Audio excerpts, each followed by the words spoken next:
Kami may langit kami. Si Regina lagi na kinakanta yung pag-ibig. Kain ka. Ay, prutas, kumakain ka. Kumakainin mo na yan. Ano mo na? Gulay lang yan, pre. Bali lang yan, hindi naman granada yan. Or Cyrus. Ayun na yan, no? Ayun. Ay, ba't ka naka-video eyes ka? Nakapulaw. Dapat pala, i-video natin si, video mo, lalagyan natin sa YouTube. At last, Kainin na yan. Tita, o kala mo fear factor eh.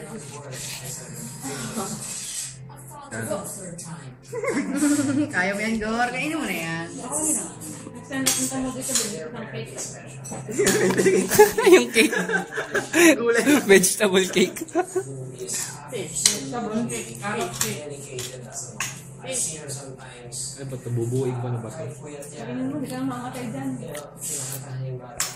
Hindi ka natutulog sa kanya yung bata. And Paano pag nagkaanak ka na, hindi mo pakakainin ng gulay? my wife asked her Okay. Kuyain mo. Crunchy yan. Yun ang isipin mo. Wow, feel. Sarap. Yum, yum, yum, yum, yum. Yummy, yummy. Isa pa.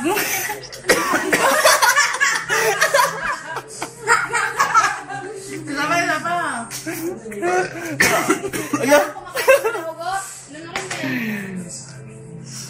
Kaya mo yan.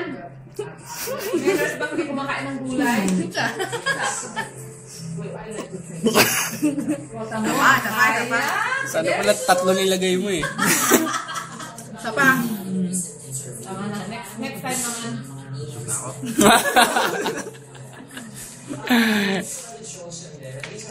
Napaiyak ah. Nakakayak pa na kumain ng gulay. Broccoli naman ha. Ano pag ang palaya pa? Ayun. May food tinapay. Kantong. Kapag. Wala.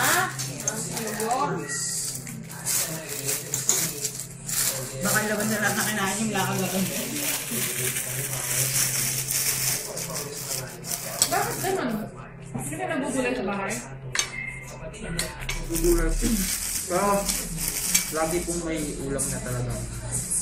Nagugulay ka? Hindi ka nagugulay, di ba? Hindi, yung nagugulay sila. May gulay. Parang slide.